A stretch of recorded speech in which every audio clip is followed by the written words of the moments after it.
की वृंदावनम गोवर्धनम यमुना पुलिनानि च भिक्षयासी उत्तमा प्रीति राम पादम वयो।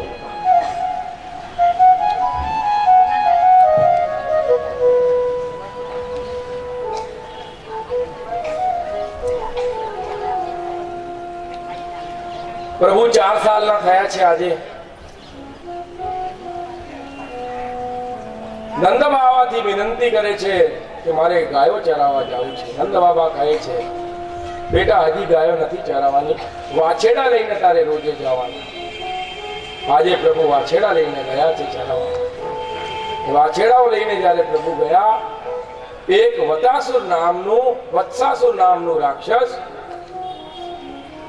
વાછેડો બનીને એમાં ઘૂસી ગયો। પ્રભુએ પગથી પકડીને એને મુક્તિ આપે છે। આ વત્સાસુર મૂળ નામના એક મહાદેવ છે, એમના પુત્ર છે, એનું નામ પ્રમીત। એ વશિષ્ઠ મુનિના આશ્રમમાં ગયો અને એ પ્રમીત નામનો જે રાક્ષસ છે એ બ્રાહ્મણનું રૂપ ધરીને વશિષ્ઠને કહે છે કે તમારી જે હોમધેનુ નંદની નામની ગાય છે એ મને આપી દો દાન।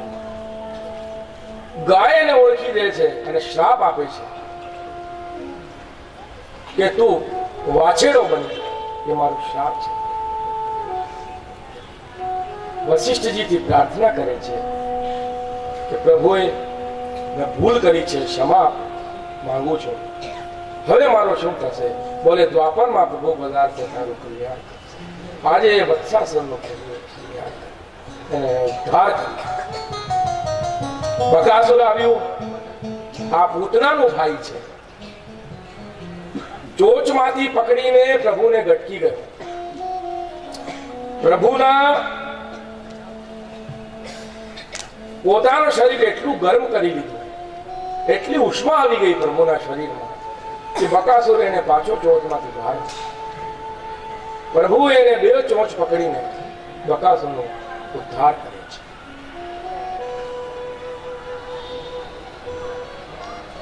છે। એ બકાસુર હયગ્રીવ નામના દૈત્યનો પુત્ર ઉત્કલ, અને ઇન્દ્રનું રાજ્ય પણ એને છીનવી લીધું અને 100 વર્ષ સુધી એને રાજ્ય કર્યું।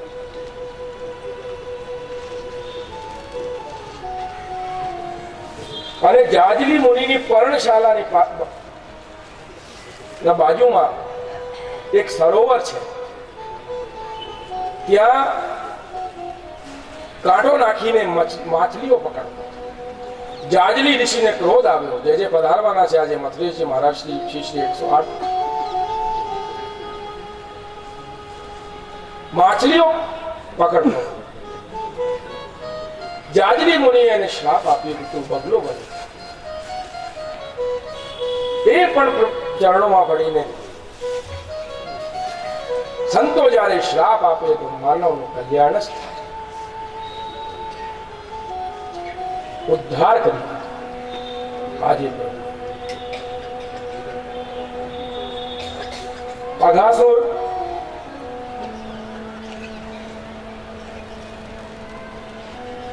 બ્રજમંડળમાં આવ્યો। ગુફા જાણીને બધા ગ્વાલવારો પ્રભુ અંદર જતા રહ્યા।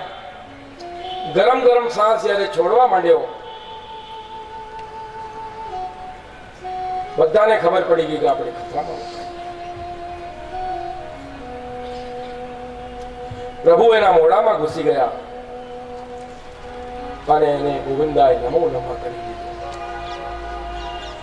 એ અઘાસુર શંખાસુર રાક્ષસનું પુત્ર પગ, અને એટલું દેખાવામાં રોપાળો અને એટલો કામો। પર્વત ઉપર અષ્ટાવક્રજી ત્યાંથી પસાર થયા, એમને એને જોઈ લીધું અને એના શરીરને જોઈને અષ્ટાવક્રના 8 અંગ તૂટેલા હતા અને સાપની જેમ ચાલતા હતા બિચારા। તો એમની મજાક કરી, શ્રાપ આપી દીધો, જેવી રીતે મારી હાલત છે તું સર્પ બની જા। પેરોમાં પડીને માફી માંગી કે સમય આવશે જ્યારે તારો પ્રભુ ઉદ્ધાર કરશે. ભક્તિ કરજે પ્રભુ, ભક્તિ કરી છે આજે પ્રભુ ઉદ્ધાર. આપણા હૃદયમાંથી જ્યાર સુધી તમસ નહીં જાય ને ત્યાર સુધી ભક્તિ પુષ્ટ ના થાય. ધરાધામના નિત્યધામના અધિકારી એમને પ્રભુ બનાયા, પણ એના પહેલા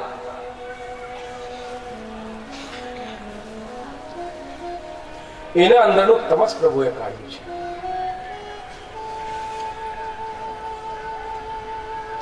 અગાસુરનો ઉદ્ધાર કરીને પ્રભુ જ્યારે યમુનાના તટ પર પાછા આવ્યા, બધાને ભૂખ લાગી છે. વચમાં કનૈયા છે, આજુબાજુ ગ્વાલબાલ છે, દામા, મધુમંગલ,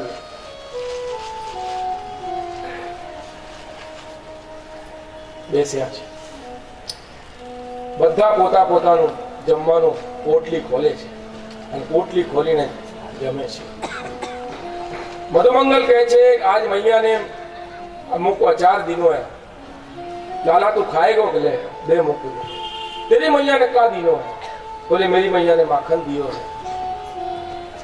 आज मुकू भाकर ओढ़ी दी, खांडवी दी. ठाकुर બધા ભોગ આપણી લગાડી છે, ખાય છે. બ્રહ્માજી ઉપરથી જોઈ રહ્યા છે. તેને બ્રહ્મ હૃદયાદિ કવે મોહંતી યત સૂર્ય. આપણે મંગલાચરણમાં શ્લોક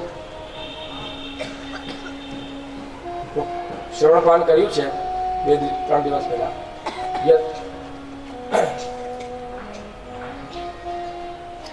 એ બ્રહ્માજીએ જોયું કે જે ગાલ બાલનું એટલું ખાય છે તે જગતનું આદિ કારણ નાશ. આપણે જયારે 11મી ધોરણમાં જવું હોય ને તો 10મી ધોરણ આપણે પાસ કરવી પડે. કાલે સાક્ષાત્કારની જે 9 કક્ષાઓ છે હું તમને બતાડીશ. એક એક સ્ટેપ પર માણસ ચડતું જાય ભાવ જગતમાં. और જે ઠાકુરજીના નિત્યલામનું જયારે અધિકારી બની જાય પછી કશું આપવાની જરૂરત નથી. હવે એક વખત તમે એન્જિનિયર બની ગયા પછી તમારે વાંચવાની જરૂરત નથી, પછી તમારે કમાવાની જરૂર છે. પછી તો જેટલી કમાવો ભક્તિ કમાવાની. પછી ભક્તિની પરાકાષ્ઠા તમારી પૂર્ણ થઈ જાય, ભક્તિમાં તમે પરિપક્વ થઈ જાય. ભક્તિનો અંતિમ આધાર કે તમે પાસ થઈ જાય. 10મા ધોરણ પાસ કરો કે 11મા ધોરણમાં તમને એડમિશન મળે, પ્રવેશ મળે. આ જ સ્થિતિ છે. પ્રભુને સમજવામાં આપણે ભૂલ કરીએ છીએ. આપણે શું, જેને આપણને બનાવ્યું છે ને, બ્રહ્માજી આ સૃષ્ટિનું નિર્માણ કર્યું છે પ્રભુની આજ્ઞા, એ પણ આજે વિશ્વમાં પડી ગયું.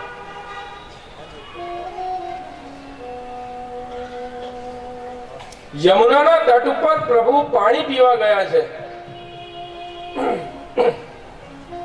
બધા વાછેડાઓ ગ્વાલબાલ લઈને પ્રભુ બ્રહ્માજી ગયા. પ્રભુએ પાછળ મુડીને જોયું, કોઈ નથી. ધ્યાન લગાડ્યું, પ્રભુને ખબર પડી ગઈ. બ્રહ્માજી લઈ ગયા.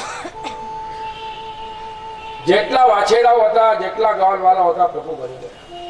કર્તુમ અકર્તુમ અન્યથા અકર્તુમ સમર્થ ઇતિ ઈશ્વર.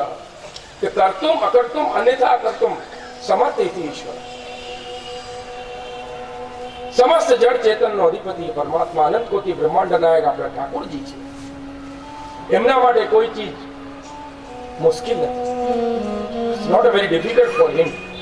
He can do everything.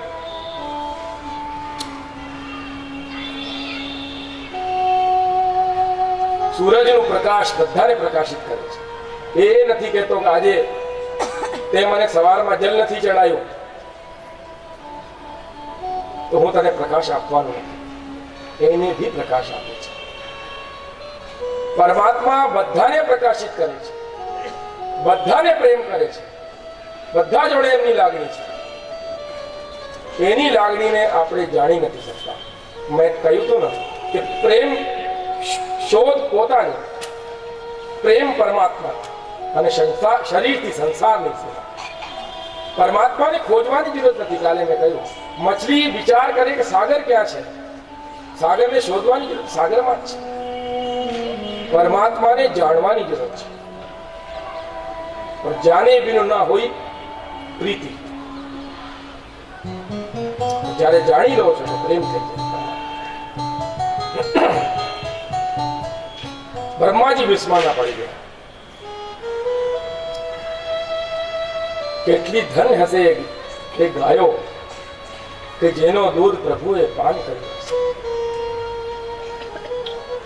કેવી ધન હતી માતાઓ જેના એ પ્રજાંગનાઓ જેના હાથનું ભોજન 1 વર્ષ સુધી પ્રભુએ કર્યું હશે. વિચાર કર્યો.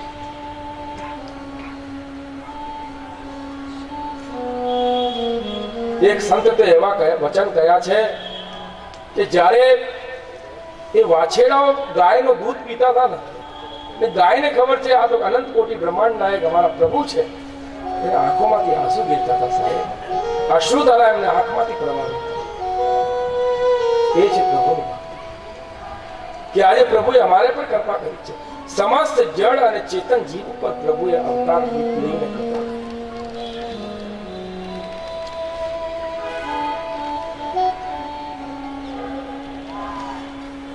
એક વર્ષ પછી બ્રહ્માજીએ જોયું કે જોવું તો સહી બ્રજમંડળમાં શું ચાલે છે. એ દેખે છે કે જેટલા ગ્વાલ બાલ અને વાછેડાઓને મેં લાવીને સુવાડી દીધા છે અહીંયા, એટલાના એટલા મને બ્રજમંડળમાં દેખાય છે. થયો શું? સમજી જાય છે કે મારી આંખોને ભ્રમ થઈ.